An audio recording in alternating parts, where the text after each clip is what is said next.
नमस्कार दोस्तों, आप देख रहे हैं PCC news viral. Uttar Pradesh विधानसभा चुनाव 2022 को लेकर देश भर की निगाहें हैं। वहीं लोगों के मन में यह सवाल है कि क्या यूपी में भाजपा की सत्ता बरकरार रहेगी या फिर कोई बदलाव होगा। इसी बीच राकेश टिकैत यूपी चुनाव 2022 को लेकर तरह तरह के बयान और प्रतिक्रियाएं दे रहे हैं। पिछले दिनों राकेश टिकैत का दिया गया बयान एक बार फिर चर्चा में आ गया है। भारतीय किसान यूनियन पार्टी के राष्ट्रीय प्रवक्ता राकेश टिकैत ने पिछले दिनों एक निजी टेलीविजन चैनल पर चर्चा के दौरान यह कहकर सनसनी मचा दी थी कि यूपी चुनाव में भारतीय जनता पार्टी की सत्ता बरकरार रहेगी।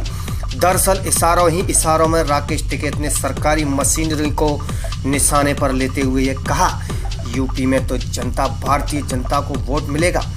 बावजूद इसके कि भाजपा जनता को कोई भी वोट नहीं मिलता है, लेकिन फिर भी भाजपा ही जीतेगी क्योंकि सरकारी मशीनरियों का गलत इस्तेमाल किया जाएगा। राकेश टिकैत ने यह भी कहा कि भारतीय जनता पार्टी अन्य राजनीतिक पार्टियों के उम्मीदवारों को पर्चा दाखिल करने से भी रोकेगी या फिर उसका नामांकन खारिज करा देगी।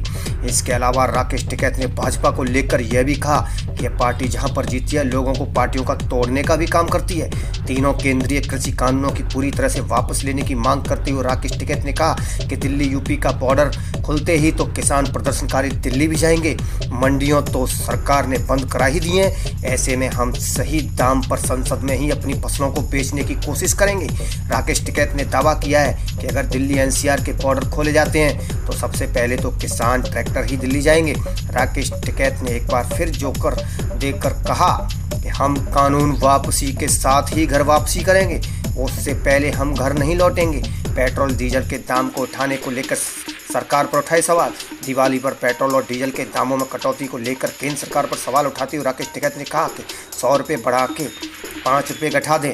राकेश टिकैत ने यहाँ तक कह दिया कि केंद्र सरकार ने यह कदम यूपी समेत कई राज्यों में होने वाले विधानसभा चुनाव के सिलसिले में उठाया है। उन्होंने सवालिया अंदाज में कहा कि केंद्र सरकार ने 5 से 10 रुपये का कम किया, फिर राज्यों ने भी कम किया है। ये 12 रुपये 15 रुपये तक गए हैं। इसका मतलब 50 रुपये से बढ़कर 6 रुपये कम कर दिए गए। थोड़ा सा दाम और कम कर दें, कम से कम 60-65 रुपये तक ही कर दें, नेपाल के बराबर ही हो जाएंगे। बता दें कि भारतीय किसान यूनियन पार्टी के नेता राकेश टिकैत पहले ही एक ऐलान कर चुके हैं कि संयुक्त किसान मोर्चा यूपी विधानसभा चुनाव 2022 में भारतीय जनता पार्टी का विरोध करेगा। वह यहां तक कह चुके हैं कि मैं किसान से अनुरोध करूंगा कि वो आगामी विधानसभा चुनाव में भारतीय जनता पार्टी को वोट न दें। इसके साथ वह कई बार कह चुके हैं कि संयुक्त किसान मोर्चा उत्तर प्रदेश ही नहीं बल्कि पंजाब और उत्तराखंड समेत अन्य राज्यों के विधानसभा चुनाव में भाजपा का विरोध करेगा। गौरतलब है कि 26 नवंबर 2020 से दिल्ली एनसीआर के चारों बॉर्डर सिंगू, टीकरी, शाजापुर और गाजीपुर पर शुरू हुआ है किसानों का धरना प्रदर्शन। आगामी 26 नवंबर को 12 महीने पूरे कर दिए जाएंगे। ऐसे में संयुक्त किसान मोर्चा 26 नवंबर को भारत बंद करने का ऐलान भी कर सकता है। आगे खबर देखने के लिए चैनल को लाइक एंड सब्सक्राइब जरूर करें। धन्यवाद।